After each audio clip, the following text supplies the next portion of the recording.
Welcome to ComSpark TV. We are in Indianapolis today. My name is Doug Theis, and I'm here talking to Chris Mertens. He is the Director of Information Technology at Hamilton County Government here in Hamilton County, Indiana. Chris, welcome. Thank you. Thank you. Tell me, we've talked in the past a little bit about cybersecurity as a government entity. It's a big deal. How are you communicating cybersecurity to your constituency? Right now with our employees, we focus internally mostly, and we are doing monthly required trainings that the users are required to do. These are sent out by a third party. They're 10 to 15 minutes. It's a gamified activity that they have to click through. Reports come back to us to show who's done it, who's not done it. That gets reported out to our department heads and elected officials. And then they take action within their departments on those individuals who don't do it. We are also doing phishing exercises. And so at random intervals, we'll send phishing campaigns throughout the county.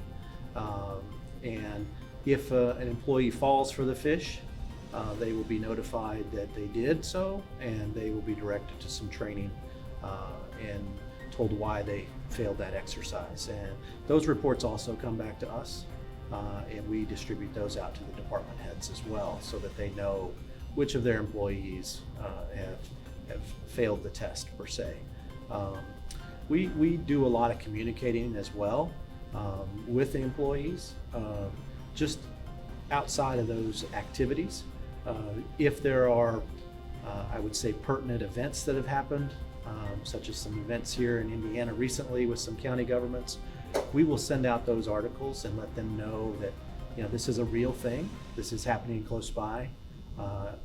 I feel like our employees have really gotten more paranoid and are contacting IT on a much more frequent basis, which is, I welcome. I would rather have my employee deal with it for a minute or two explaining that it's a good thing versus trying to do the cleanup on the back end. Nice. Speaking of your staff, retention is a big issue in this area these days, employee retention.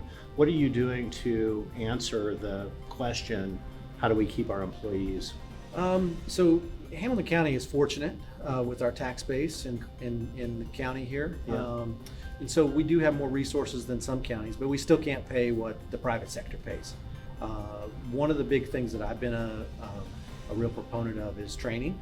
I've tried to hold the training budget as steady as I could for the 10 years I've been here. And if an employee wants training, that's something that I rarely turn down, if ever. And people will say, well, aren't you just training them to leave?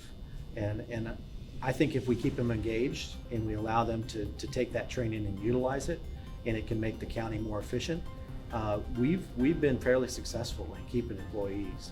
And I think it's because we keep them engaged and we keep them current in technology. And then you couple that with the benefits that a county can offer, the government, with retirement and the deferred comp that the county's offering, and you wrap those benefits in a 37.5-hour work week, they like it. But I think if they get bored, that's when they look for new opportunities, because I like tech. And I like to stay current with what we're doing.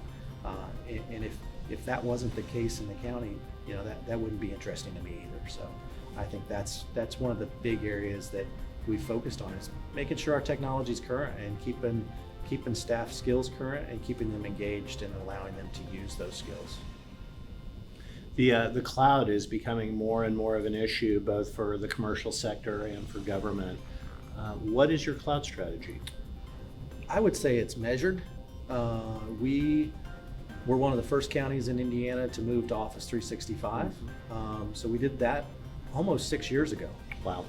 So we were pretty early. It just got renamed from the BPAWS to Office 365 not long before that. I had to do a lot of work with the state to convince them that I could move to the government tenant, and it was CJIS compliant. But having done that and having the success that we've had with that, I think makes us more willing to move that direction. We do have a couple of servers running in Azure, outside of Office 365, more for infrastructure type things like Active Directory and DNS and those things. But then this year, we implemented a new backup system, and that backup system, one of the tiers of data is the cloud. And so we established an Azure commercial tenant outside of the government tenant, and we tier off data to Azure, to the Azure commercial cloud. And so, we've been successful with that this year.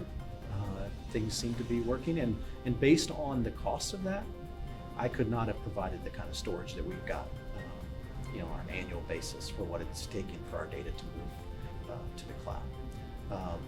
When I talk to department heads, we're in some early discussions about some enterprise applications that the county would be looking at. I've warmed them up to the idea that when we get RFPs back for these type of applications, we're probably going to see cloud offerings, and we need to evaluate those as to whether that fits for the county or not. And so I would say we're measured, and we're open to the idea of moving applications to the cloud where it makes sense. What would you say is the biggest challenge you're finding in IT in your space these days? I think in general, in local governments, it's funding.